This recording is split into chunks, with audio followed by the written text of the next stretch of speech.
Hello, I'm Terry Rhodes, Vice President for Quality Curriculum and Assessment. Welcome to AAC&U's Next Generation Assessment Series on assessing student learning and institutional effectiveness. Today, hosts Tammy Cumming and David Miller speak with Gladys Palma de Schreinemakers about building a digital learning community. Welcome, everyone. I'm Tammy Cumming. I'm the Assistant Vice President and Associate Provost for Institutional Effectiveness at Brooklyn College of the City University of New York. Today, I'm serving as co-host for this web bite on digital learning communities, along with my colleague, David. And I'm David Miller from the University of Florida. I'm the director of the School of Human Development and Organizational Studies and Education and a professor in research and evaluation methods. And today I am glad to welcome our guest, Dr. Gladys Palma de Schreinemakers. Thank you, David and Tammy. It's my pleasure to join you today. My name is Gladys Palma de Schreinemakers, and I have the great privilege of serving as the Chief Academic Officer for CUNY's newest college, the School of Labor and Urban Studies. Thanks so much for joining us, Gladys, and I'm particularly happy to have a fellow CUNY colleague talk to us today about this very important topic, particularly in this environment. So we thought we'd discuss the importance of digital learning communities and also the assessment of the engagement of the students in those learning communities. But to get us started, Gladys, if you can let us know a little bit about, for those who are unfamiliar, why is this so important? Why should we take the time to engage our students in a digital learning community? Well, quite frankly, right now, we don't have any other option with COVID-19, that we really are in a distance learning mode.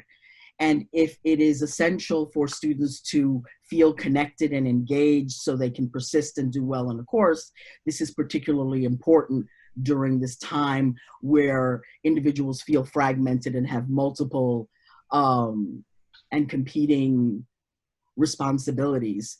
So to me, the importance of it begins with really knowing who your students are. And I always begin creating a digital learning community with basically having students complete a short bio. You know, who am I today? Where do I come from? And what do I hope to learn from this experience? And really the assignments then move from who are you and what are your expectations in this learning community.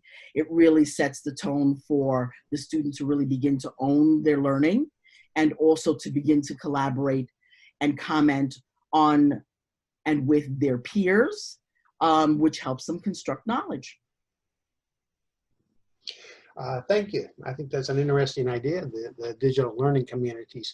One of the big keys, of course, to that, as you've mentioned, and as we all know from all other learning environments we've been in, is having the students engaged in that learning and in that process. So I was just wondering if you could think a little bit about, in that environment, how are we going to be able to assess whether or not the students really are engaged in learning in that kind of digital environment? That's a great question, David.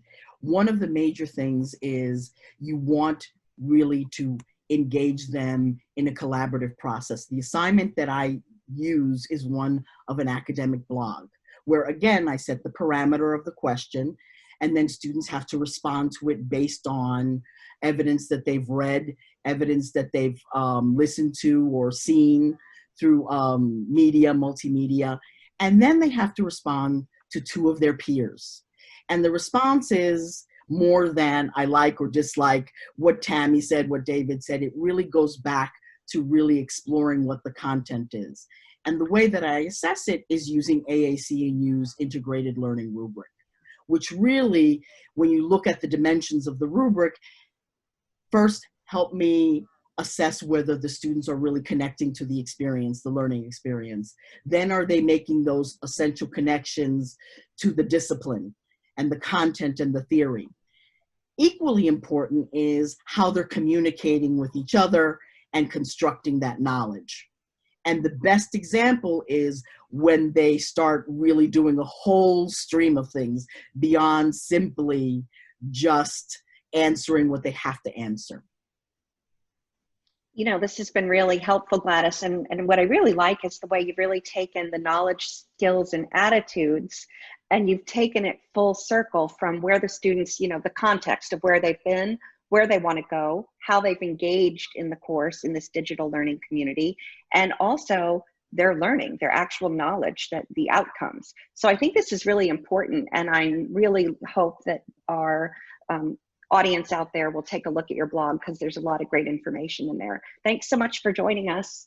No, thank you for the invitation, and I welcome your comments, everyone's comments. Thank you. Yes, thank you.